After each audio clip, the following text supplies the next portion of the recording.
देखिए, राहुल गांधी इस देश के पहले ऐसे नेता हैं जो विदेश में जाकर के अपने देश के खिलाफ बोलते हैं।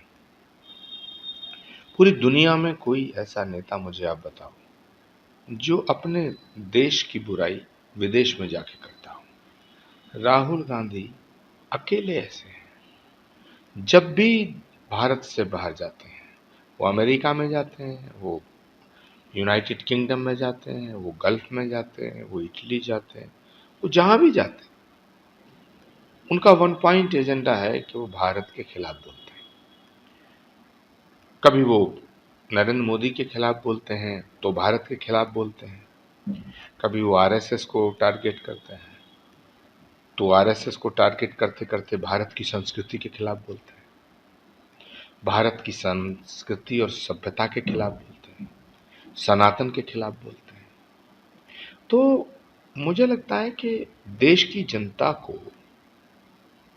गंभीरता से सोचना चाहिए कि क्या राहुल गांधी वाकई इस देश के नेता हैं या वो इस देश के खिलाफ हैं, भारत के साथ हैं या भारत के खिलाफ हैं।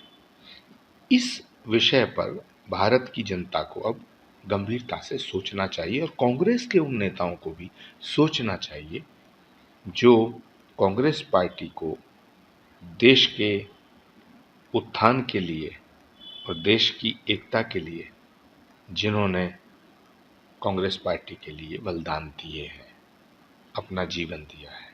तो ये बहुत ही चिंतन का विषय है। देखिए, जो व्यक्ति आईएस के और आईएसआई के साथ होगा वो आरएसएस का विरोधी होगा, जो आरएसएस के साथ होगा वो आईएस के साथ नहीं होगा, जो आईएस की विचारधारा से सहमत होगा वो आरएसएस के खिलाफ होगा। तो राहुल गांधी जी को ये स्पष्ट करना चाहिए कि क्या वो आईएस की विचारधारा के साथ है, क्या वो पूरी दुनिया में जिस तरह का आतंकवाद फैल रहा है उसके साथ हैं, उसको सपोर्ट करते हैं। क्योंकि आरएसएस एक ऐसा संगठन है जो राष्ट्र के साथ खड़ा है। आरएसएस किसी एक धर्म का, किसी एक जाति का, किसी एक वर्ग का, किसी एक भाषा का, किसी एक क्षेत्र का संगठन नहीं है। वो राष्ट्र के साथ खड़ा है, राष्ट्रवादी संगठन है। आरएसएस की प्रार्थना भगवान राम की प्रार्थना, भगवान कृष्ण की प्रार्थना, ओम जय जगदीश हरे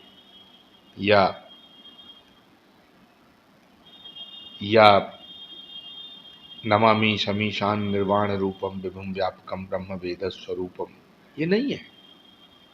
आरएसएस की जो प्रार्थना है वो है नमस्ते सदा वत्सले मातृभूमि।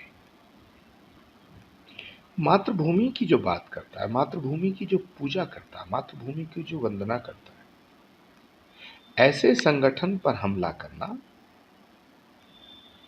भारत पे हमला करने जैसा है। राहुल गांधी जी अगर गांधी परिवार में पैदा ना होते, राहुल गांधी जी अगर नेहरू गांधी खानदान के चश्म चिराग ना होते, तो इस देश में उन्हें कोई चपरासी की नौकरी भी नहीं देता। 2004 से लेकर 2014 तक 10 साल राहुल गांधी जी की सरकार रही, उनकी पार्टी की सरकार रही, उनके नियंत्रण की सरकार रही और इस देश पर लगभग 60 साल कांग्रेस की हुकूमत रही है। पंडित जवाहरलाल नेहरू, इंदिरा गांधी जी, राजीव गांधी जी, नरसिम्हा राव जी, डॉक्टर मनमोहन सिंह जी, कितने प्राइम मिनिस्टर कांग्रेस ने दिए। जो राहुल गांधी जी की समझ में आज आ रहा है वो तब नहीं आया था क्या? जो बातें वो आज बताना चाहते हैं नरेंद्र मोदी जी की सरकार को, क्या जब उनकी सरकार थी तो समझ में नहीं आई थी बात, ये याद नहीं आई?